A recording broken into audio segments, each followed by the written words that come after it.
How to make a good thumbnail. Before starting, if you guys need a brief tips on how to make a quality and a good thumbnail, I will leave the links on the description. Make sure you check out, like and subscribe and turn on with the notification bell. The first tip is take a quality and a clean picture.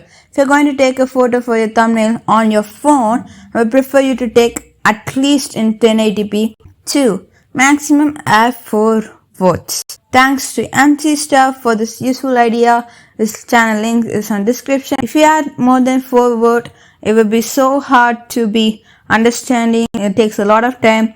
Viewers or the people will just skip your video. The third one is color gradable. Thanks to YOUCUBER for giving me this useful idea. Turning on your exposure. I would prefer you to turn on the saturation to 69 if you have something as a numbers. I'm reminding you again, full videos in my YouTube channel.